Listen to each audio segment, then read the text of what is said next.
نماز وطر کیسے پڑھیں، وطر پڑھنے کا مکمل طریقہ بتا دیں، اور آپ کس طریقے سے وطر پڑھتے ہیں یہ بھی بتا دیں۔ نیز اگر دعائے قنوت یاد نہ ہو تو اس کی جگہ کون سی دعا پڑھیں۔ ربیہ کراچی سے۔ وطر کے بارے میں بہت ساری احادیث ہیں جن میں مختلف طریقے وطر کے بیان کیے گئے ہیں۔ بعض علماء کا موقف یہ ہے کہ ہر طریقے سے وطر ادا ہو سکتی ہے، 3 رکعت بھی، 1 رکعت بھی، 1 سلام کے ساتھ بھی، 2 سلام کے ساتھ بھی۔ اور بعض علماء نے ان تمام احادیث میں تطبیق دی ہے کہ یہ اپنے ظاہر پر نہیں ہے کہ، اور انہوں نے کہا کہ اصل تو وہ طریقہ ہے جو حضرت عائشہ رضی اللہ تعالی عنہا نے بتایا، صحیح حدیث ہے کہ کان نبی صلی اللہ علیہ وسلم یوتر بثلاث، نبی صلی اللہ علیہ وسلم 3 وطر پڑھتے تھے، لا یسلم الا فی آخرہن، اور صرف آخر میں سلام پھیرتے تھے۔ اور پہلی رکعت میں سبح اسم ربک الاعلی، دوسری میں قل یا ایھا الکافرون، تیسری میں قل اللہ احد پڑھتے تھے۔ تو فقہائے حنفیہ نے اس حدیث کو اصل بنایا ہے اور باقی احادیث میں تعویل کی ہیں، وہ اپنے ظاہر کے خلاف ہیں۔ وہ تعویلات کیا کی ہیں، ایک بہت طویل موضوع ہے، اس پر علماء بہت کچھ کہہ چکے ہیں، تو وہ میں کبھی موقع ملا تو انشاءاللہ میں اس کو ڈیٹیل میں ریکارڈ کرواؤں گا۔ جیسے حدیث میں آتا ہے کہ اوتر بواحدۃ، 1 رکعت وطر پڑھو، تو اس کا مطلب جو 1 رکعت وطر پڑھو یہ تو اردو میں ترجمہ ہے نا، اس کا مفہوم بہت سے فقہا کے نزدیک یہ ہے کہ اوتر بواحدۃ، 2 رکعت کو 1 رکعت کے ذریعے طاق بنا دو۔ جب پہلے 2 رکعت اور اس کے بعد 1 رکعت ملاؤ گے تو یہ پچھلی 2 بھی جفت کے بجائے طاق بن جائیں گی، یعنی ایون کے بجائے آڈ بن جائیں گی۔ تو طاق کہتے ہیں آڈ کو۔ تو یعنی بہت ساری روایتوں میں اس طرح سے تطبیق دی گئی ہے۔ اس کے کیا دلائل ہیں، بہت طویل موضوع ہے، تو میں چونکہ فقہ حنفی کو فالو کرتا ہوں، باقی فقہ کو بھی درست سمجھتا ہوں میں کہ فالو تو ایک ہی کو کرنا چاہیے۔ ایک کشتی کا سوار ہو آدمی جو ہے نا، وہ تھالی کا بینگن نہ بنے، کبھی ادھر لڑک رہا ہے کبھی ادھر لڑک رہا ہے، سب کو صحیح سمجھے۔ سارے اہل سنت والجماعت کے مکاتب فکر ہیں، حنفیہ، مالکیہ، شافعیہ، حنابلہ، فالو ایک کو کرنا چاہیے۔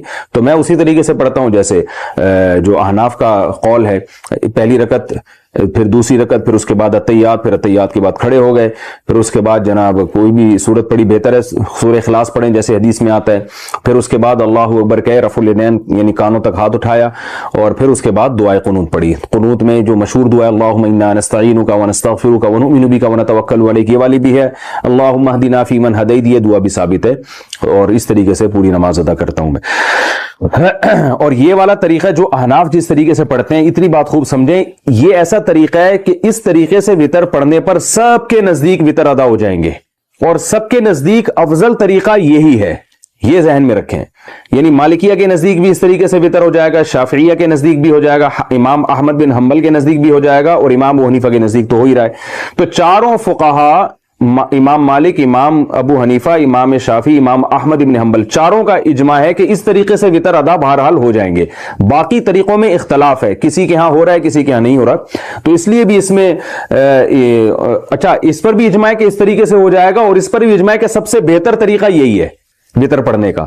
تو اس لیے اس لحاظ سے بھی اس کو فوکس کرنا چاہیے اس طریقے کو کہ اس پر سب کے نزدیک وطر ادا ہو جائیں گے، اور یہ طریقہ صحیح حدیث سے ثابت بھی ہے۔ اور دوسری بات یہ کہ اس پر سب کے نزدیک افضل طریقہ یہی ہے وطر پڑھنے کا، تو یہ بے غبار ہے۔ شیر نواز صاحب عراق سے، انہوں نے بہت دنوں سے کئی مسائل پوچھے ہوئے ہیں، تو جمع بھی ہو گئے، میں نے کہا چلو آج ان کے سارے مسائل میں نمٹا دیتا ہوں۔ عراق سے شیر نواز صاحب نے مختلف مسائل پوچھے ہیں، کہتے ہیں کہ یہ وہاں شوافع حضرات بہت زیادہ ہیں، تو کچھ مسلکی اختلاف کی وجہ سے ان کو کچھ پرابلمز ہیں۔ کہتے ہیں کہ مجھے نہیں پتا کہ وطر پڑھنے کے بارے میں کیا حکم ہے، مہربانی فرما کے بتا دیجئے، کیونکہ شافعی مسلک میں زیادہ تر لوگ عشاء کے وقت سنتوں کے بعد مسجد سے نکلتے ہوئے میں نے دیکھا ان لوگوں کو، مجھے نہیں لگتا کہ وہ سارے تہجد کے وقت میں پڑھتے ہوں گے۔ تو دیکھیں یہ وطر جو ہے یہ واجب ہے، اور امام شافعی کے ہاں بھی واجب کے قریب ہے، سنت موقدہ جو واجب کے قریب، اور امام احمد بن حنبل سے تو یہاں تک مروی ہے کہ جو وطر نہیں پڑھتا اس کی گواہی بھی قبول نہیں ہے۔ وجہ اس کی ہے کہ رسول اللہ صلی اللہ علیہ وسلم نے فرمایا ان اللہ زادکم صلاۃ الا وہی الوتر، اللہ نے ایک اور نماز کا اضافہ کر دیا اور وہ وطر ہے۔ صحیح حدیث ہے یہ، ناصر البانی رحمہ اللہ نے اس کو صحیح قرار دیا ہے۔ یہ میں ان کا البانی رحمہ اللہ کا حوالہ اس لیے دے رہا ہوں کہ ہمارے اہل حدیث حضرات ان کو زیادہ مانتے ہیں۔ تو اور بھی بہت ساری روایات ہیں، نبی صلی اللہ علیہ وسلم سے وطر کی قضا بھی ثابت ہے۔ تو وطر کا حکم عام سنتوں کی طرح نہیں ہے، البتہ یہ ضرور ہے کہ ایسے فرض بھی نہیں ہے جیسے 5 نمازیں فرض ہیں، لیکن بہرحال ایسا بھی نہیں ہے کہ عام مستحبات کی طرح اس کو مستحب قرار دیا جائے کہ جس کا دل چاہے پڑھے جس کا دل چاہے چھوڑ دے۔ آپ صلی اللہ علیہ وسلم نے فرمایا کہ صلاۃ اللیل مثنا وثنا مثنا مثنا وَإِذَا خِفْتَ الصُّبْحَ فَأَوْتِرْ بِوَاحِدَةٍ، کہ جب تمہیں خطرہ ہو کہ صبح ہونے والی ہے تو ایک رکعت وطر پڑھو۔ وطر پڑھنے کا مطلب یہ کہ اوتر کا مطلب جفت، جو 2 رکعتیں تھی ایک کے ذریعے ان کو جو جفت نماز تھی اس کو وطر بنا دو، یعنی طاق بنا دو اس کو۔ باقی یہ ایک اختلافی مسئلہ ہے کہ 1 رکعت وطر پڑھنی چاہیے، 3 رکعت وطر پڑھنی چاہیے، یہ ابھی اس کا موقع نہیں ہے۔ آپ نے تو صرف یہ پوچھا ہے کہ لازم ہے یا نہیں، تو لازم ہے، اور امام شافعی رحمہ اللہ تعالیٰ بھی اس کے سنت مؤکدہ ہونے کے قائل ہیں، لیکن ایسی سنت مؤکدہ جس کو چھوڑنے کی بہرحال اجازت نہیں ہے۔ تو اب عراق میں اگر شافعی لوگ اس طرح کر رہے ہیں تو یہ ان کا اپنا عمل ہے، تو آپ ایسا نہ کریں، آپ وطر لازمی پڑھیں۔ باقی یہ کہہ رہے ہیں کہ فجر کی دوسری رکعت میں یہ لوگ دعائے قنوت پڑھتے ہیں رکوع سے اٹھنے کے بعد۔ امام شافعی رحمہ اللہ کے نزدیک فجر کی دوسری رکعت میں جب آپ رکوع سے اٹھیں گے قوما کے لیے تو اس میں قنوت پڑھنا واجب ہے۔ یہ امام شافعی کا موقف ہے، تمام شوافع حضرات کو ہم نے بھی دیکھا اس طرح کرتے ہیں۔ باقی تینوں ائمہ کے نزدیک یہ لازم نہیں ہے۔ تو آپ جب ان کے پیچھے نماز پڑھیں تو وہ قنوت پڑھیں، آپ خاموش رہیں، بلکہ اس میں دعا میں شرکت میں بھی کوئی نقصان نہیں ہے۔ شوافع لوگ زور سے آمین کہتے ہیں، آپ امام کی دعا پہ آہستہ آمین کہہ لیں، تو اس وقت اگر کوئی دعا پڑھ لی جائے تو اس سے نماز فاسد بہرحال نہیں ہوگی۔ تو آپ جماعت سے نماز ہی پڑھیں، اکیلے نہ پڑھیں۔ جب اپنی نماز پڑھیں آپ کسی وجہ سے جماعت رہ جائے تو پھر اس میں قنوت نہ پڑھیں، لیکن جب ان کے پیچھے نماز پڑھیں تو آپ خاموش کھڑے رہیں۔ نسیم اکرم، اگر حنفی نے وطر 1 رکعت اور 3 رکعتیں پڑھ لی تو کیا وطر دہرانے ہوں گے؟ جی ہاں، ہمارے نزدیک 1 رکعت وطر جائز نہیں ہے۔ نبی صلی اللہ علیہ وسلم کی جو آتی ہے، اس میں کئی بار بیان ریکارڈ کروا چکا ہوں کہ یہ جو حدیث میں آتا ہے نا یوتر بواحدۃ، 1 رکعت وطر پڑھتے تھے، تو اس کا مطلب وطر پڑھتے نہیں تھے، 2 رکعت کو 1 رکعت کے ذریعے طاق بناتے تھے۔ یوترو کا معنی ایتار، ایتار کا معنی جفت کو طاق بنانا۔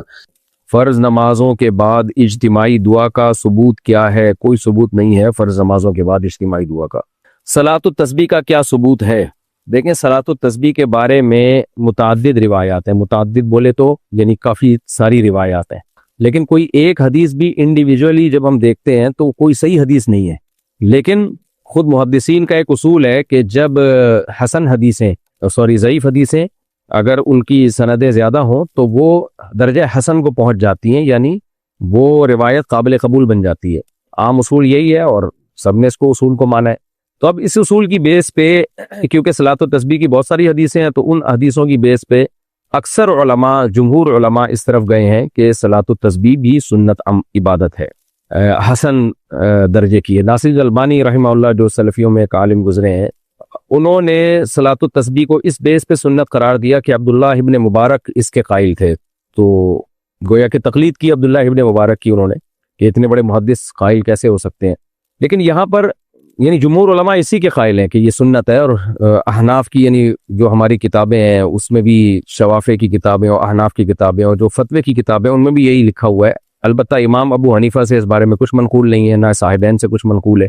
لیکن یہاں پر ایک چھوٹی سی ایک اصولی بات یہ ہے کہ یہ اصول تو ٹھیک ہے کہ جب بہت ساری حدیثیں ضعیف مل جائیں تو درجہ حسن تک پہنچ جاتی ہیں اور وہ قابل قبول بن جاتی ہیں، لیکن یہاں خود ایک اور فقہ کا ایک اصول ہے جو اس سے ٹکرا رہا ہے۔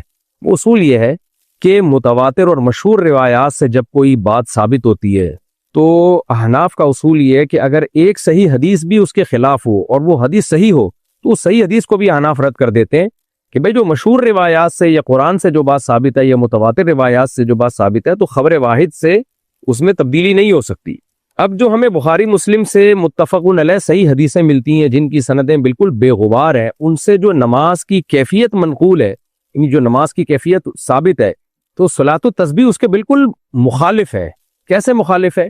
کہ اگر آپ تلاوت کے بعد یعنی قیام میں جب آپ سورہ فاتحہ پڑھتے ہیں، تلاوت کرتے ہیں، اس تلاوت کے بعد رکوع میں آپ اگر تاخیر کرتے ہیں تو صحیح احادیث سے تو ہمیں یہی پتہ چلتا ہے کہ یہ تاخیر جائز نہیں ہے، نبی نے ہمیشہ تلاوت کے بعد رکوع کیا ہے۔ اسی بیس پہ علماء اس کے قائل ہیں کہ کسی نے جان بوجھ کر تاخیر کر دی یا بھولے سے بھی تاخیر کر دی تو سجدہ سہو واجب ہوگا اس پر، بلکہ جان پہ تاخیر کی تو نماز واجب الادا ہو جائے گی، بھولے سے تاخیر کی، اٹک گیا، اس کا ارادہ نہیں تھا تو وہ اس پہ سجدہ سہو واجب ہو جائے گا اگر تلاوت کے بعد اس نے رکوع میں تاخیر کی۔ اتحیات کے بعد اسی طرح اور بھی ہے، یعنی سورہ فاتحہ کے بعد تلاوت میں تاخیر جائز نہیں ہے۔ تو صلاۃ التسبیح میں ہوتا یہ ہے کہ تلاوت کے بعد بھی آپ تسبیحات پڑھنا شروع کر دیتے ہیں، رکوع میں تاخیر ہو رہی ہے. تو یہ جو کیفیت ہے یہ ان متواتر حدیثیں اور جو کثرت سے صحیح حدیثیں ہیں ان حدیثوں سے جو اصول ثابت ہوتا ہے اس کے بہرحال یہ خلاف ہے. اس لیے بعض علماء صلاۃ التسبیح کے قائل نہیں بھی ہیں. تو ہمارے شیخ حضرت مفتی رشید احمد صاحب رحمہ اللہ تعالیٰ کی بھی یہی رائے تھی کہ صلاۃ التسبیح پر ان کو اطمینان نہیں تھا.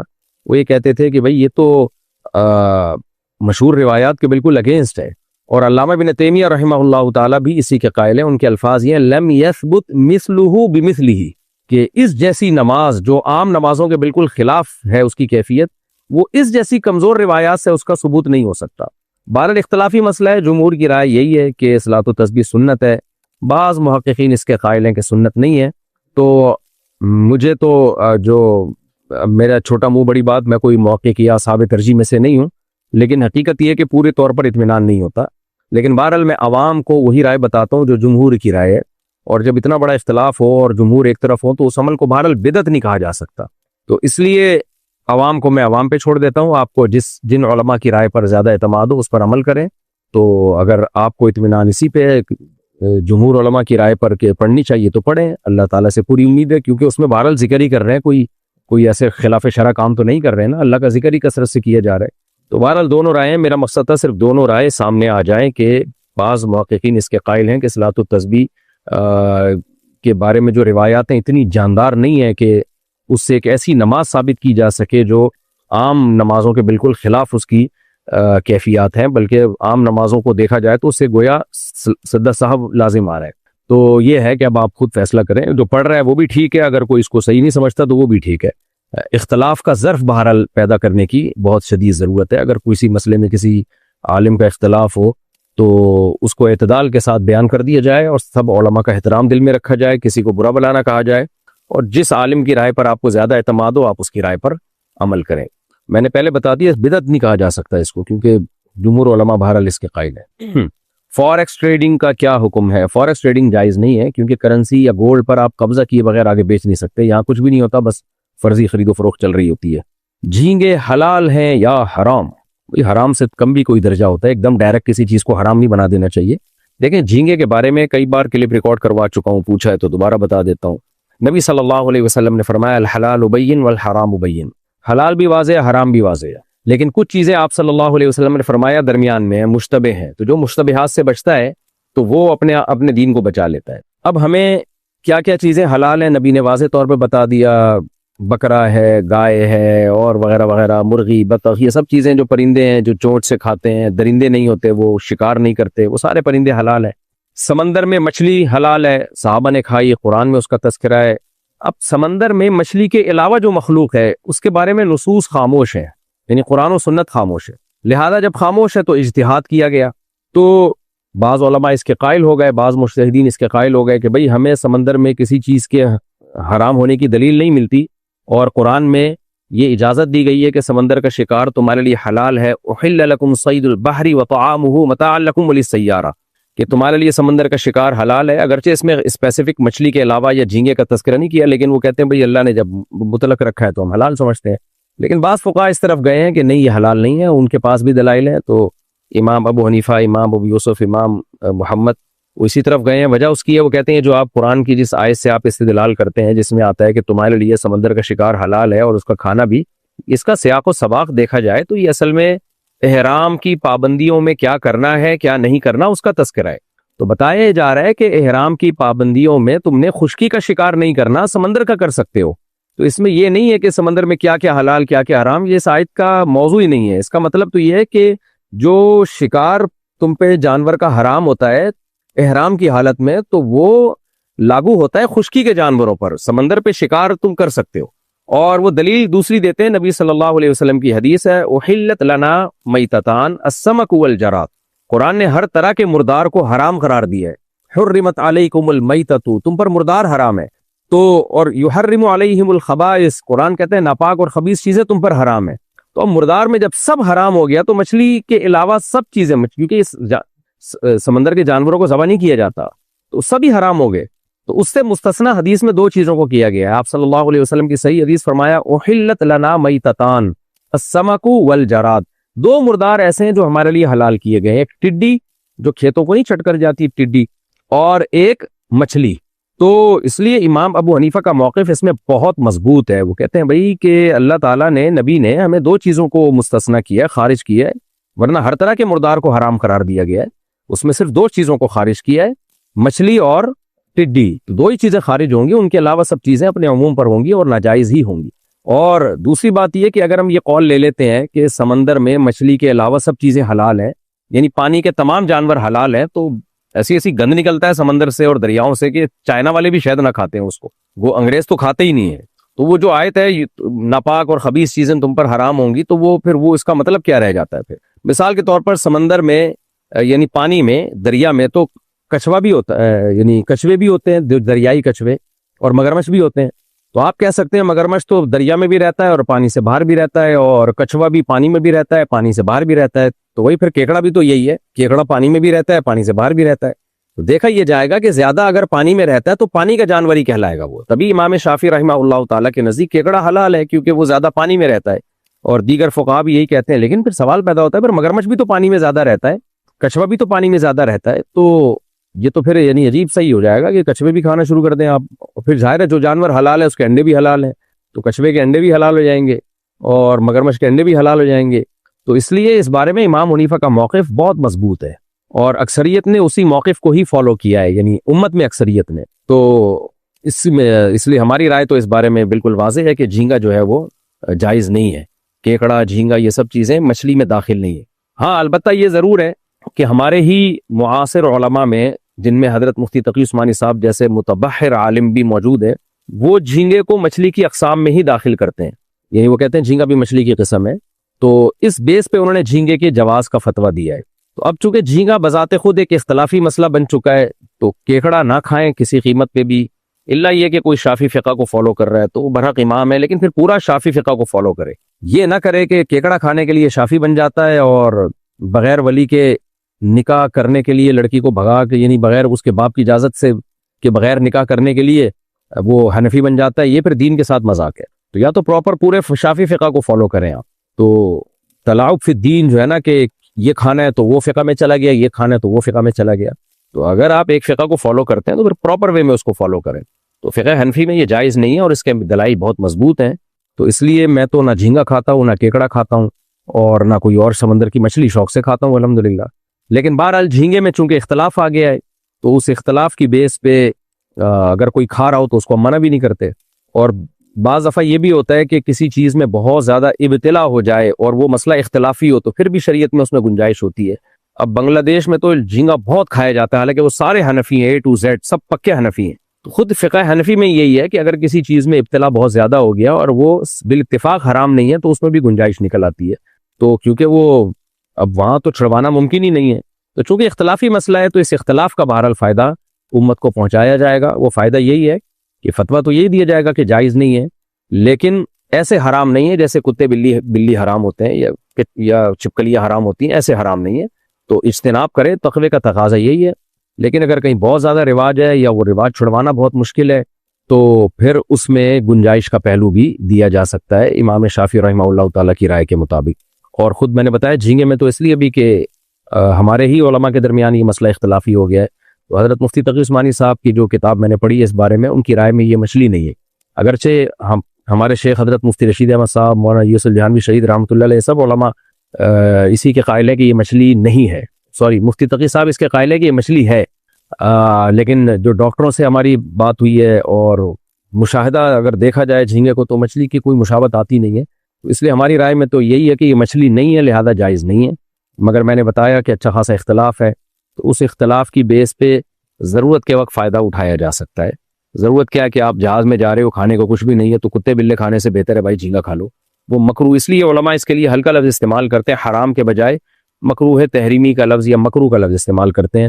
تو بات بہت لمبی ہو گئی ہے، لوگ پھر کنفیوز ہوتے ہیں جواب سے کہ کیا کریں۔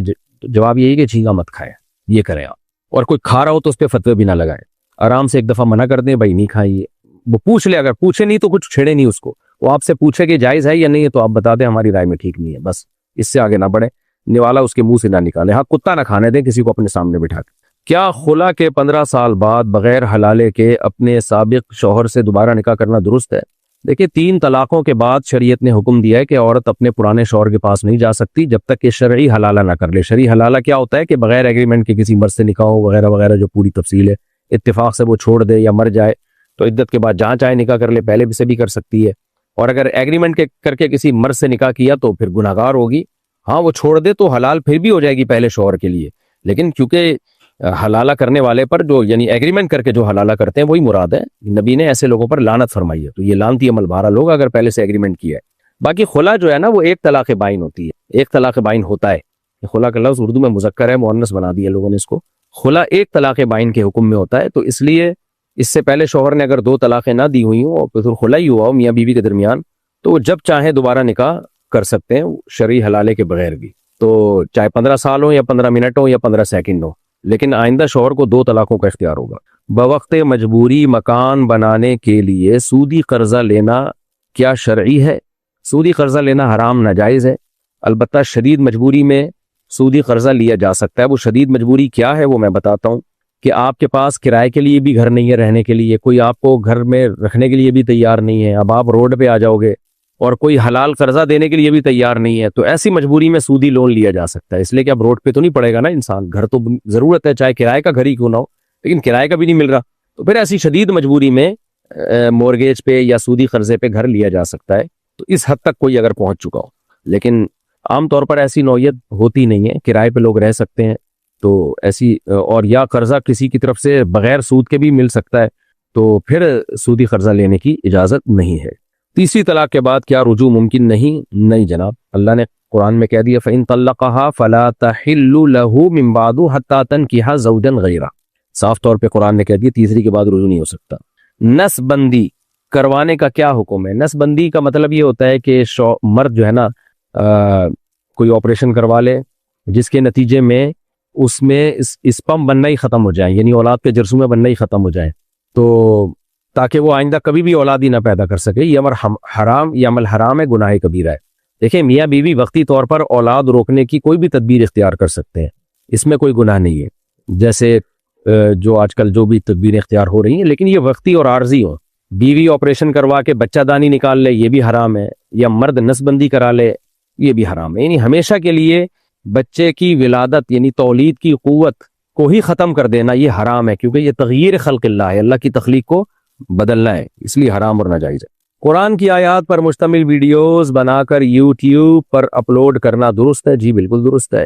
ناپاکی میں اذان دینا جائز ہے. اگر بغیر وضو اذان دی تو ہو جائے گی، کوئی حرج نہیں ہے، لیکن بہتر یہی ہے، سنت یہی ہے کہ افضل یہی ہے کہ وضو کر کے دیں. لیکن حالت جنابت میں اگر کسی نے اذان دی تو گناہ کی بات ہے، مکروہ تحریمی ہے، لیکن اذان بہرحال ہو جائے گی، لیکن گناہ ملے گا اس کو. قادیانیوں کے ساتھ کھانا پکانا یہ کھیلنا جائز ہے؟ یعنی قادیانیوں سے بالکل فری ہونے کی اجازت نہیں ہے. قادیانیوں میں اور دوسرے غیر مسلموں میں فرق یہ ہے کہ دوسرے غیر مسلم اپنے باطل دین کو اسلام نہیں کہتے، اسلام کا لبادہ نہیں اوڑھتے. قادیانی کیا کرتے ہیں؟ اتنا بڑا جرم کیا، ایک جھوٹے نبی کو سید الانبیاء صلی اللہ علیہ وسلم کے طرف منسوب کر دیا کہ آپ کا ذلی نبی ہے، معاذ اللہ. کذاب اور دجال کو کہہ دیا کہ نبی کا ذلی نبی ہے، اور پھر اپنے آپ کو مسلمان بھی کہتے ہیں. آج قادیانی اپنی نسبت اسلام سے ختم کر دیں، بولے ہم مسلمان نہیں ہیں تو ہم ان کو بھی وہی حقوق دے دیں گے جو دوسرے غیر مسلموں کو دیے. لیکن یہ اپنے آپ کو چونکہ مسلم کہتے ہیں تو یہ جرم بہت بڑا جرم ہے کہ آپ ایک جھوٹے نبی پہ ایمان رکھتے ہو اور اپنے آپ کو منسوب کرتے ہو سید الانبیاء کی طرف. تو اس لیے قادیانیوں کے ساتھ میل جول اور دوستیاں یہ ناجائز اور حرام ہے. کچھ غیرت اور دینی حمیت کے بھی کچھ تقاضے ہوتے ہیں. ہاں دشمنی کسی سے نہ رکھیں، بد اخلاقی کسی سے نہ کریں، بس ریزرو رہیں. آپ کوئی مارے پیٹنا یا بد اخلاقی کرنا یا گالیاں دینا یہ کام نہ کریں، بس ریزرو رہیں آپ، تو سلام دعا نہ رکھیں. نکاح میں گواہ کا اجرت لینا کیسا ہے؟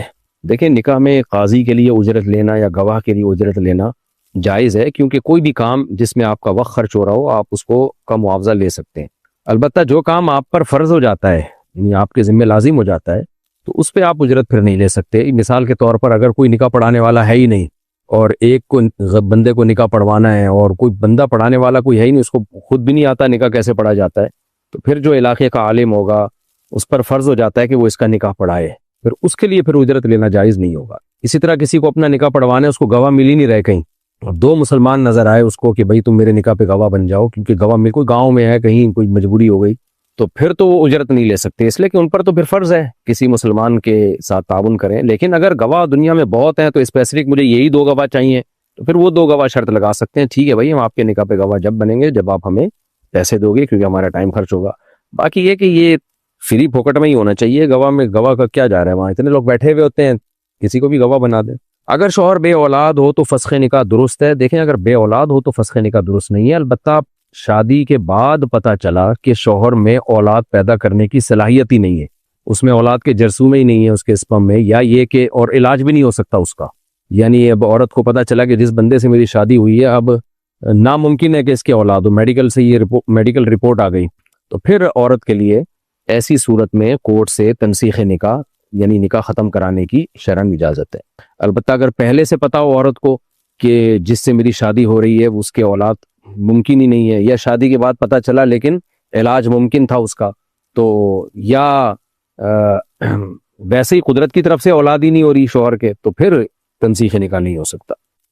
نئی دلہن کو گھر لا کر اس کے پاؤں دھونا اور اس پانی کو گھر کے اطراف میں چھڑکنا کیا جائز ہے؟ جائز نہیں ہے بھائی، یہ سب توہم پرستی میں آتا ہے اور اسلام آپ کو توہم پرستی سے روکتا ہے۔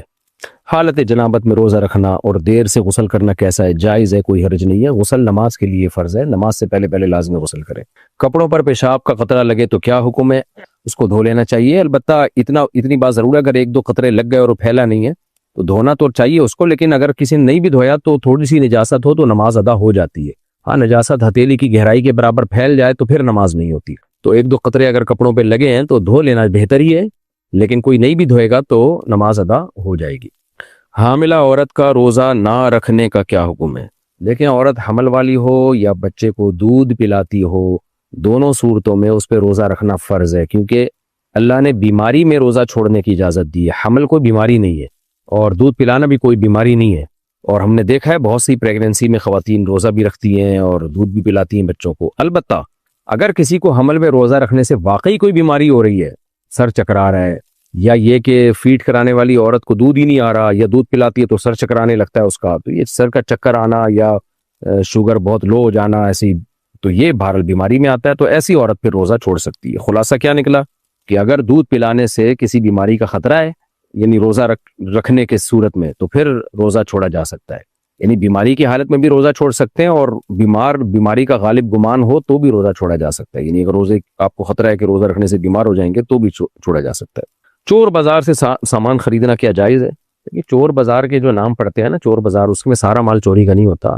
چور بازار کو جو ہماری معلومات ہے، کیونکہ شیرشاہ میں بھی سنا ہے میں نے، کوئی چور بازار ہے کراچی میں، تو چور بازار کے بارے میں جو میری رپورٹ ہے وہ یہ ہے کہ اس میں مال تو سارا بغیر چوری کا ہی ہوتا ہے، لیکن چوری کا مال بھی ادھر ہی جاتا ہے، یعنی چوروں کو پتا ہوتا ہے کہ فلاں جگہ ایک جگہ ہے جا کے وہاں پہ چوری کا مال بکے گا، تو اس کا مطلب یہ نہیں ہوتا وہاں زیادہ تر مال چوری کا ہے، تو اس لیے کسی چور بازار میں اگر زیادہ مال چوری کا نہ ہو، کچھ مال چوری کا ہو، تو وہاں سے پھر خریداری شرعاً جائز ہے، کیونکہ ہمیں کیا پتہ یہ چوری کا ہے، ایسے تو ہر مال میں امکان ہے کہ پتہ نہیں اپنی چیز بیچ رہا ہے کس کی چیز بیچ رہا ہے، لیکن اگر آپ کو خود سے پہلے سے پتا ہو، غالب گمان ہو کہ یہاں زیادہ تر مال چوری ہی کا بکتا ہے، تو پھر اس مال کو خریدنا آپ کے لیے جائز نہیں ہے، لیکن ایسا غالب گمان ہونا بڑا مشکل ہے، اس لیے چوری کرنا بھی حرام، چوری کا مال بیچنا بھی حرام، چوری کا مال خریدنا بھی حرام، لیکن یہ اس چوری کے بارے میں جس کے بارے میں یقین ہو کہ یہ فلاں نے چوری کی ہے اور یہ چوری کا مال ہی پکڑا رہا ہے، جب تک ایسا یقین نہ ہو تو شریعت نے ہمیں بہت زیادہ گہرائی میں جانے کا حکم نہیں دیا، اس سے تو لوگوں پہ کاروبار کے دروازے بند ہو جائیں گے اور لوگ مشکل میں پڑے جائیں گے۔ ابہموا ما ابہم اللہ، حضرت عمر کا مشہور قول ہے کہ جس چیز پہ اللہ نے پردہ ڈالا ہوا ہے تو تم بھی پردہ ڈالو، خام خامے ٹوہ میں لگنا یہ درست نہیں ہے۔ عدت میں عدالت جانا جائز ہے؟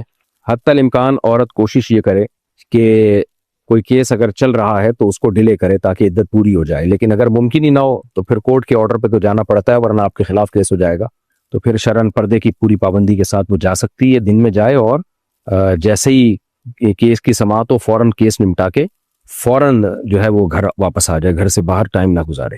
محمد عرفان کلکتہ سے، کیا میں ان دوستوں کے ساتھ گھوم سکتا ہوں جو شراب پیتے ہیں، نماز نہیں پڑھتے، حرام تعلقات رکھتے اور مذہبی نہیں ہے؟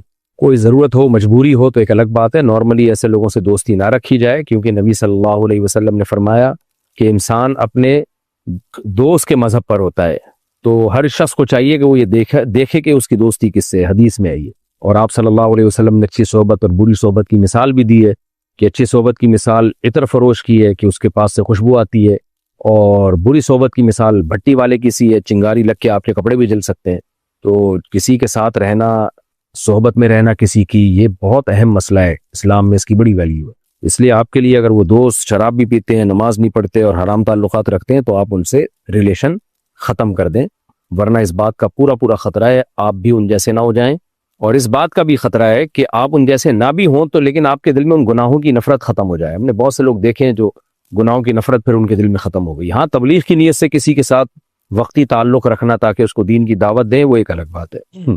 طیبہ راؤ کراچی سے، قضائے عمری ادا کرتے وقت ہر نماز کی کتنی رکعت پڑھنی ہوتی ہے؟ بس فرائض پڑھیں اور وتر واجب پڑھیں، باقی سنت موقدہ بھی چھوڑ دیں قضائے عمری پڑھتے ہوئے۔ طیبہ راؤ کراچی سے، دو سجدوں کے درمیان جب بیٹھتے ہیں تو کیا دعا پڑھنی ضروری ہوتی ہے، اور اگر ضروری نہیں ہے تو کون سی دعا پڑھنی چاہیے؟ دیکھیں، دو سجدوں کے درمیان دعا پڑھنا واجب نہیں ہے، لازم نہیں ہے، کوئی نہ پڑھے تو بھی کوئی حرج نہیں ہے، البتہ افضل ہے، حدیث میں ترغیب ہے، یعنی ترغیب اس سینس میں کہ نبی صلی اللہ علیہ وسلم یہ دعا پڑھا کرتے تھے دو سجدوں کے درمیان، تو پڑھ لینی چاہیے۔ اللہم اغفر لی وارحمنی واہدنی وارزقنی واجبرنی وارفعنی، تو یہ دعا اگر یاد ہوتی ہے تو پڑھ لیں، یہ نہیں پوری ہوتی تو صرف اللہم اغفر لی وارحمنی پڑھ لیں۔ اسلم اکبانی صاحب افریقہ سے، میرے بینک بچت اکاؤنٹ میں سود کی رقم آتی ہے، اسے کون سے اخراجات میں خرچ کیا جا سکتا ہے؟ بھائی حتی الامکان سودی بینک میں اکاؤنٹ نہ کھولیں، بہرحال اب سود کی رقم آ رہی ہے تو اسے وہاں سے نکالیں اور ثواب کی نیت کے بغیر جان چھڑانے کے لیے کسی بھی خیر کے کام میں خرچ کر دیں۔ مسجد کی تعمیر میں خرچ نہیں کر سکتے، یہ ذہن میں رکھیں، یعنی کسی غریب کو آپ صدقہ میں دے سکتے ہیں، جو واقعی غریب ہو اس کو صدقے کے طور پہ دی جا سکتی ہے۔ مسجد کے بیت الخلاء بھی بنائے جا سکتے ہیں اس سے، لیکن مسجد میں تعمیر میں نہیں حصہ ہو سکتا۔ اگر شوہر اور بیوی کے درمیان طلاق کا کوئی گواہ نہ ہو تو بھی طلاق ہو جاتی ہے، جبکہ بیوی حلف اٹھانے کے لیے تیار ہے کہ شوہر نے طلاق دی ہے۔ طلاق کے لیے گواہ ضروری نہیں ہے، اگر شوہر نے طلاق دے دی تو ہو جائے گی چاہے کوئی گواہ نہ ہو۔ اب بعض دفعہ ایسا ہوتا ہے شوہر طلاق دے کے مکر جاتا ہے، بیوی کو پتہ ہوتا ہے، تو اگر بیوی کو 100% 100% یقین ہے کہ میرے شوہر نے مجھے طلاق دی ہے، تو اگر ایک یا دو طلاق دی ہے تو اس سے تو نکاح ختم نہیں ہوتا، 3 طلاقیں دی ہیں تو پھر عورت کے لیے یہی لازم ہے کہ وہ اس سے علیحدگی اختیار کر لے۔ عدالتی خلا میں بہت سارے غیر شرعی خلا ہے، لیکن اس صورت میں عورت کورٹ سے خلا بھی لے سکتی ہے۔ خلا لینے کا مطلب یہ ہوگا کہ طلاق تو شوہر دے چکا ہے، مکر گیا ہے نا، تو شوہر سے جان چھڑانے کے لیے قانونی سہارا مل جائے گا اس کو۔ باقی شوہر پر واجب ہے کہ اگر اس نے اگر دی ہے تو وہ اقرار کرے، کیونکہ ورنہ بہت بڑا گناہ گار ہوگا۔ ہاں، اگر عورت کو پتہ ہے میں جھوٹ بول رہی ہوں تو پھر وہ شوہر سے علیحدگی نہیں اختیار کر سکتی، بلکہ عند اللہ وہ مجرم ہوگی اگر علیحدگی اختیار کرتی۔ اگر مرد عورت کے ساتھ نہ رہے، نہ حقوق پورے کرے، خود دوسری شادی کر لے، پہلی بیوی کو جان کر ذلیل کرنے کے لیے طلاق بھی نہ دے، تو اس صورت میں عورت کو کیا کرنا چاہیے؟ کیا ساری زندگی اسی طرح انتظار میں بیٹھی رہے؟ دیکھیں، کسی نے دوسری شادی کی ہو یا نہ کی ہو، جو بیوی اس کے نکاح میں ہے اس کے واجب حقوق پورے کرنا بہرحال لازم ہے، اور 2 شادیوں کے نتیجے میں تو حقوق اور زیادہ بڑھ جاتے ہیں، کیونکہ آپ کی اگر ایک بیوی ہے تو آپ اگر 2-4 راتیں اس کے ساتھ نہیں بھی گزارتے کسی مجبوری کی وجہ سے تو گناہ نہیں ہوگا، لیکن اگر 2 بیویاں ہیں آپ کی تو پھر جتنی راتیں دوسری بیوی کے ساتھ گزاری ہیں آپ کو پہلی کے ساتھ بھی اتنی راتیں گزارنی پڑیں گی، جتنا خرچہ اس کو دیا پہلی کو بھی اتنا خرچہ دینا پڑے گا۔ اور اس بارے میں شدید وعید ہے کہ جس کی 2 بیویاں تھیں عدل نہیں کیا، نبی صلی اللہ علیہ وسلم نے فرمایا جاء یوم القیامت وشقہ مائل، آدھا دھڑ اس کا فالج زدہ ہوگا قیامت کے دن۔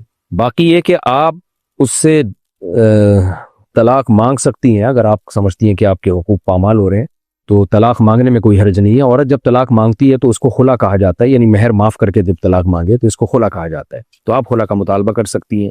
البتہ اگر وہ خلا نہ دے آپ کو تو کیا کورٹ سے آپ خلا لے سکتی ہیں یا نہیں لے سکتی؟ یعنی خلا کا مطلب کورٹ سے نکاح ختم کرا سکتی ہیں کہ نہیں کرا سکتی، تو اس کا مدار اس پر ہے کہ وہ کون سے حقوق ہے جو ادا نہیں کر رہا، تو اس کی جب تک تفصیل پتہ نہیں چلے گی تو میرے لیے جواب دینا ممکن نہیں ہوگا کہ کیا اس نوعیت کا ظلم ہے کہ اس میں آپ کے لیے تنسیخ نکاح کی اجازت ہو، اور جب تک ڈیٹیل سامنے نہیں آئے گی تو اس کا جواب دینا میرے لیے ممکن نہیں ہے۔ باسط ایوب انڈیا سے، اگر کوئی شخص بینک میں جاب کرتا ہے اور اس کو حال میں پتہ چلا کہ یہ نوکری حرام ہے اور وہ اکیلا گھر کا خرچ اٹھانے والا ہو تو وہ کیا کرے؟ اصل جواب تو اس کا یہی ہے کہ حرام کو فوراً چھوڑ دے، اللہ پہ توکل کرے اور فوراً کوئی دوسری جاب تلاش کرے۔ کچھ نہیں ہوتا، جو جتنا کاروبار کر سکتا ہے کرے، ٹماٹر بیچے، ادرک بیچے، لہسن بیچے۔ یہ تو ہم لوگوں نے ایک چیز متعین کر لی ہے کہ نہیں جی جب تک اتنے کروڑ کی ارننگ نہیں ہوگی تو ہم حلال کی طرف نہیں جائیں گے۔ دنیا تو مسافر خانہ ہے، اصل تو اعمال ہے، تو اصل حکم یہی ہے کہ وہ چھوڑ دے اور اللہ پہ توکل کرے، اور چھوٹے سے چھوٹا کام بھی اگر وہ کر سکتا ہے تو اس میں ذلت محسوس نہ کرے، کیونکہ حلال ٹماٹر بیچ کے حلال کمانا اس مینیجر سے اچھا ہے جو سوٹ ٹائی میں بیٹھ کے سودی بینک میں مینیجر بنا ہوتا ہے۔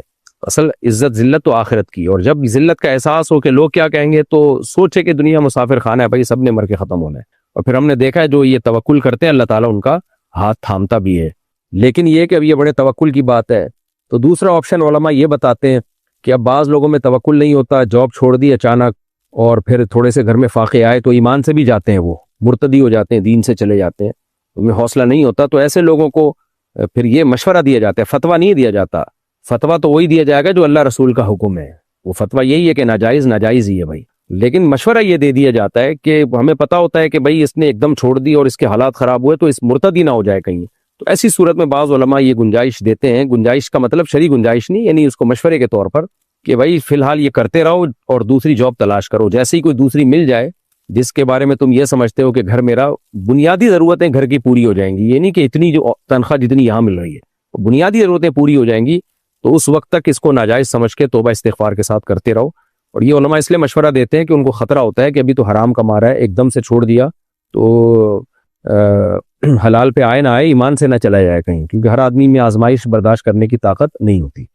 کیا ہم خالہ زاد کی بیٹی سے شادی کر سکتے ہیں؟ کیوں نہیں کر سکتے بھائی، قرآن نے یہ جو چاروں کزن ہیں ان کے رشتے کو تو الگ سے ہائی لائٹ کیا ہے، پھوپھی زاد، خالہ زاد، ماموں زاد اور چچا زاد، ان کو تو قرآن نے الگ سے بیان کیا ہے، تو بالکل جائز ہے، اسلام میں کوئی حرج نہیں ہے۔ کیا اللہ کو خدا کہنا ٹھیک ہے؟ جی ٹھیک ہے، لیکن اللہ کہنا بہتر ہے۔ لڑکا لڑکی نے فون پر اللہ اور رسول کو گواہ بنا کر نکاح کر لیا، پھر لڑکے نے بعد میں لڑکی کو 3 طلاقیں بھی دے دی، اب ان کے گھر والے ان کا نکاح کر رہے ہیں، تو لڑکی لڑکے سے کہہ رہی ہے کہ ہمارا نکاح نہیں ہو سکتا، رہنمائی فرمائیں۔ فون پہ نکاح اس طریقے سے ہوا ہی نہیں ہے کہ اللہ رسول کو گواہ بنا کے، اس سے تو نکاح ہی نہیں ہوتا ہے، بلکہ بعض فقہاء نے تو لکھا ہے اس سے انسان کافر ہو جاتا ہے، کیونکہ یہ اس کا عقیدہ ہے کہ رسول بھی موجود ہیں، حالانکہ رسول صلی اللہ علیہ وسلم تو اپنی خبر مبارک میں، تو نبی کے بارے میں یہ عقیدہ کہ وہ ہر جگہ حاضر ناظر ہیں، موجود ہیں، تو یہ عقیدہ تو شرکی عقیدہ ہے، تو اس لیے اس پہ تو ویسے ہی پکڑ ہوگی کہ آپ نے اللہ کو گواہ بنانا تھا، رسول کو کیسے گواہ بنا لیا آپ نے صلی اللہ علیہ وسلم۔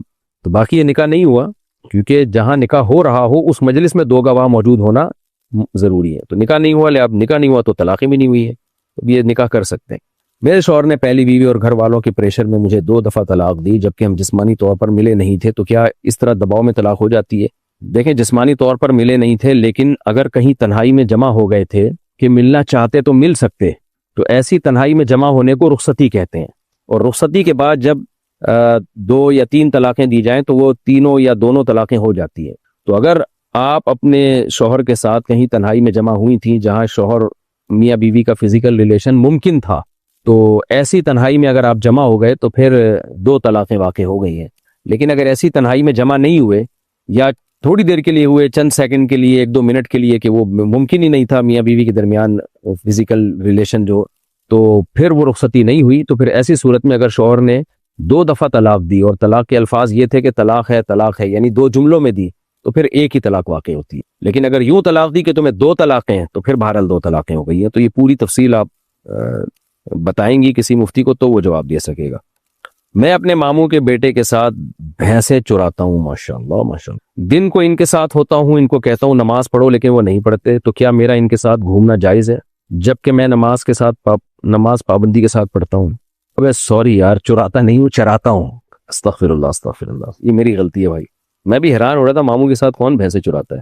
بھینسیں چراتا ہوں، دن کو ان کے ساتھ ہوتا ہوں، ان سے کہتا ہوں نماز، وہ نہیں پڑھتے تو چھوڑ دیں اپنے حال پہ، ماموں کو وہ کون سمجھا سکتا ہے بھائی، بڑوں کو کوئی نہیں سمجھا سکتا، بس 1-2 دفعہ آپ نے بول دیا تو ٹھیک ہے، آپ اپنی پابندی سے نماز پڑھا کریں، اذان دیکھیں۔ جہانگیر صاحب کراچی سے، میں اور میرے والد نے پیسے ملا کر پلاٹ خریدا اور گھر بنا لیا، گھر والد کے نام پر تھا، اب تقسیم کے وقت کیا وہ تمام وارثوں پر تقسیم ہوگا یا اس میں سے میری رقم نکالنے کے بعد تقسیم ہوگا؟ دونوں نے اپنے اپنے پیسے ملائے ہیں اور آپ نے بھی ایک معتد بھی رقم ملائی ہے، ایسا نہیں کہ 10-50 روپے یا 2-4 ہزار یا 8-10 ہزار روپے پکڑا دیے، وہ چھوٹی سی رقم تو والد صاحب کے ساتھ تعاون کے طور پر ہوتی ہے، لیکن ایسا ہے کہ والد صاحب نے بھی لاکھوں روپے لگائے، آپ نے بھی لاکھوں روپے لگائے، اور کوئی قرض کا معاہدہ بھی نہیں ہوا تھا کہ یہ قرض ہے، تو پھر یہ شرکت ہی سمجھا جائے گا اور دیکھا جائے گا گھر کی قیمت کیا ہے، تو آپ کی اور والد صاحب کی انویسٹمنٹ کا جو ریشو تھا اسی ریشو سے آپ اس مکان میں شریک ہیں، اور والد صاحب کے انتقال کے بعد اتنے % آپ کو دیا جائے گا۔ تو یہ اماؤنٹ پر ڈیپینڈ ہے کہ کتنا بڑی بھاری اماؤنٹ تھی یا نہیں تھی، چھوٹی موٹی اماؤنٹ تھی تو یہ تو ابا کے ساتھ تعاون ہے۔ جب میں استنجا کر کے آتا ہوں تو اس کے بعد پیشاب کا خطرہ نکل جاتا ہے، میری نماز کا کیا ہوگا، کیا ہو جائے گی؟ نہیں جناب، پیشاب کا خطرہ نکل جاتا ہے تو نماز نہیں ہوتی، وضو ٹوٹ جائے گا آپ کا، تو آپ نماز سے آدھا گھنٹہ پہلے پیشاب کر لیا کریں تاکہ جو قطرے وطرے نکلنے ہیں وہ آدھے گھنٹے تک نکل جائیں گے، کیونکہ اتنی دیر تک قطرے کسی کو نہیں آتے۔ تو پھر جو ہے آپ شلوار میں جہاں غالب گمان ہو کہ یہاں قطرہ لگا ہوگا اس میں بہت وہمی بننے کی ضرورت نہیں، اندازے سے شلوار میں وہ جگہ دھو لیں، آپ استنجا کر لیں اور وضو کر کے نماز پڑھ لیں۔ جن کو خطروں کی بیماری ہے ان کو یہی کہا جاتا ہے کہ یہ لوگ نماز سے پہلے پیشاب نہ کیا کریں، یعنی فوراً پہلے، بلکہ آدھا گھنٹہ 45 منٹ پہلے فارغ ہو جایا کریں۔ جب آپ کو پتہ ہے کہ بھئی جیسے 1:30 بجے میں نے نماز پڑھنی ہے تو آپ 1:45 بجے یا 1 بجے تک پیشاب سے فارغ ہو جائیں تاکہ نماز کے ٹائم پہ آپ کو پیشاب نہ آئے اور جو قطرہ نکلنا ہے وہ اس دوران نکل جائے۔ اگر کوئی فرض کی آخری رکعت میں تشہد میں علیکہ کی جگہ علی نہ پڑھ لے تو کیا نماز ہو جائے گی؟ نہیں، تشہد میں پورے جو جس طرح حدیث میں منقول ہے اسی طرح پڑھنا ضروری ہے۔ تو اگر علی نہ پڑھ لیا اور اس کو کریکٹ بھی نہ کیا، تصحیح بھی نہ کی، تو سجدہ سہو کرنا پڑے گا، سجدہ سہو بھی نہیں کیا تو نماز دوبارہ پڑھے۔ افروز صاحب انڈیا سے، اگر ہم روضہ رسول صلی اللہ علیہ وسلم پر سلام کے ساتھ کوئی اور بات بھی کریں تو کیا وہ بھی حضور صلی اللہ علیہ وسلم سنتے ہیں؟ دیکھیں یہ چیزیں توقیفی ہیں، ہمیں توقیفی کا مطلب ہوتا ہے جتنا ہمیں بتایا گیا بس اس پر اکتفا کرنا ہے، تو ہمیں سلام کا حکم دیا گیا تو بس ہمیں سلام پر اکتفا کرنا چاہیے۔ میں نے کورٹ میرج کی تھی، لڑکی کے گھر والے پولیس میں تھے تو انہوں نے مجھے چھوٹے کیس میں جیل کروا دی، مقصد یہ تھا کہ مجھ سے طلاق لے لیں، جیل میں مارتے بھی تھے اور کام بھی کرواتے تھے، تو میں نے کچھ عرصے بعد طلاق ناموں پر دستخط کر دیا، تو کیا طلاق ہو گئی؟ واپسی کا کیا طریقہ ہے؟ اگر آپ کو یہ خطرہ تھا کہ دستخط نہ کرنے کی صورت میں آپ جیل میں پڑے رہتے اور مزید مارتے آپ کو، تو یہ بھی ایک ایسا دباؤ ہے جو معتدی دباؤ کہلائے گا، قابل ذکر دباؤ کہلائے گا۔ تو ایسے دباؤ میں اگر کوئی شخص طلاق نامے پہ دستخط کر دے، زبان سے طلاق نہ دے، تو پھر طلاق واقع نہیں ہوتی، کیونکہ جیل ایک بہرحال ایک ذہنی اچھی خاصی ذہنی اذیت کا ذریعہ اور سبب ہے، تو ایسے جبر اور ایسے دباؤ میں تحریری طلاق واقع نہیں ہو۔ نماز وطر کیسے پڑھیں، وطر پڑھنے کا مکمل طریقہ بتا دیں، اور آپ کس طریقے سے وطر پڑھتے ہیں یہ بھی بتا دیں۔ نیز اگر دعائے قنوت یاد نہ ہو تو اس کی جگہ کون سی دعا پڑھیں؟ ربیہ کراچی سے۔ وطر کے بارے میں بہت ساری احادیث ہیں جن میں مختلف طریقے وطر کے بیان کیے گئے ہیں۔ بعض علماء کا موقف یہ ہے کہ ہر طریقے سے وطر ادا ہو سکتی ہے، 3 رکعت بھی، 1 رکعت بھی، 1 سلام کے ساتھ بھی، 2 سلام کے ساتھ بھی، اور بعض علماء نے ان تمام احادیث میں تطبیق دی ہے کہ یہ اپنے ظاہر پر نہیں ہے کہ، اور انہوں نے کہا کہ اصل تو وہ طریقہ ہے جو حضرت عائشہ رضی اللہ تعالی عنہ نے بتایا، صحیح حدیث ہے کہ کان نبی صلی اللہ علیہ وسلم یوتر بثلاث، نبی صلی اللہ علیہ وسلم 3 وطر پڑھتے تھے، لا یسلم الا فی آخرہن، اور صرف آخر میں سلام پھیرتے تھے، اور پہلی رکعت میں سبح اسم ربک الاعلی، دوسری میں قل یا ایھا الکافرون، تیسری میں قل واللہ احد پڑھتے تھے۔ تو فقہائے حنفیہ نے اس حدیث کو اصل بنایا ہے اور باقی احادیث میں تعویل کی ہیں، وہ اپنے ظاہر کے خلاف ہیں۔ وہ تعویلات کیا کی ہیں، ایک بہت طویل موضوع ہے، اس پر علماء بہت کچھ کہہ چکے ہیں، تو وہ میں کبھی موقع ملا تو انشاءاللہ میں اس کو ڈیٹیل میں ریکارڈ کرواؤں گا۔ جیسے حدیث میں آتا ہے کہ اوتر بواحدۃ، 1 رکعت وطر پڑھو، تو اس کا مطلب جو 1 رکعت وطر پڑھو یہ تو اردو میں ترجمہ ہے نا، اس کا مفہوم بہت سے فقہا کے نزدیک یہ ہے کہ اوتر بواحدۃ، 2 رکعت کو 1 رکعت کے ذریعے طاق بنا دو۔ جب پہلے 2 رکعت اور اس کے بعد 1 رکعت ملاؤ گے تو یہ پچھلی 2 بھی جفت کے بجائے طاق بن جائیں گی، یعنی ایون کے بجائے آڈ بن جائیں گی، تو طاق کہتے ہیں آڈ کو۔ تو یعنی بہت ساری روایتوں میں اس طرح سے تطبیق دی گئی ہے۔ اس کے کیا دلائل ہیں، بہت طویل موضوع ہے، تو میں چونکہ فقہ حنفی کو فالو کرتا ہوں، باقی فقہ کو بھی درست سمجھتا ہوں میں کہ فالو تو ایک ہی کو کرنا چاہیے۔ ایک کشتی کا سوار ہو آدمی جو ہے نا، وہ تھالی کا بینگن نہ بنے، کبھی ادھر لڑک رہا ہے کبھی ادھر لڑک رہا ہے، سب کو صحیح سمجھے۔ سارے اہل سنت والجماعت کے مکاتب فکر ہیں، حنفیہ، مالکیہ، شافعیہ، حنابلہ، فالو ایک کو کرنا چاہیے۔ تو میں اسی طریقے سے پڑھتا ہوں جیسے جو احناف کا قول ہے، پہلی رکعت، پھر دوسری رکعت، پھر اس کے بعد اتحیات، پھر اتحیات کے بعد کھڑے ہو گئے، پھر اس کے بعد جناب کوئی بھی صورت پڑھی بہتر ہے، سورہ اخلاص پڑھیں جیسے حدیث میں آتا ہے، پھر اس کے بعد اللہ اکبر کہے، رفع الیدین یعنی کانوں تک ہاتھ اٹھایا، اور پھر اس کے بعد دعائے قنوت پڑھی۔ قنوت میں جو مشہور دعا ہے اللہم انا نستعینک ونستغفرک ونؤمن بک ونتوکل علیک، یہ والی بھی ہے، اللہم اہدنا فیمن ہدیت، یہ دعا بھی ثابت ہے، اور اس طریقے سے پوری نماز ادا کرتا ہوں میں۔ اور یہ والا طریقہ جو احناف جس طریقے سے پڑھتے ہیں، اتنی بات خوب سمجھیں، یہ ایسا طریقہ ہے کہ اس طریقے سے وطر پڑھنے پر سب کے نزدیک وطر ادا ہو جائیں گے، اور سب کے نزدیک افضل طریقہ یہی ہے، یہ ذہن میں رکھیں۔ یعنی مالکیہ کے نزدیک بھی اس طریقے سے وطر ہو جائے گا، شافعیہ کے نزدیک بھی ہو جائے گا، امام احمد بن حنبل کے نزدیک بھی ہو جائے گا، اور امام ابو حنیفہ کے نزدیک تو ہو ہی رہا ہے۔ تو چاروں فقہا امام مالک، امام ابو حنیفہ، امام شافی، امام احمد ابن حنبل، چاروں کا اجماع ہے کہ اس طریقے سے وطر ادا بہرحال ہو جائیں گے. باقی طریقوں میں اختلاف ہے، کسی کے ہاں ہو رہا ہے، کسی کے ہاں نہیں ہو رہا. تو اس لیے بھی اس میں اچھا اس پر بھی اجماع ہے کہ اس طریقے سے ہو جائے گا، اور اس پر بھی اجماع ہے کہ سب سے بہتر طریقہ یہی ہے وطر پڑھنے کا. تو اس لیے اس لحاظ سے بھی اس کو فوکس کرنا چاہیے اس طریقے کو کہ اس پر سب کے نزدیک وطر ادا ہو جائیں گے، اور یہ طریقہ صحیح حدیث سے ثابت بھی ہے.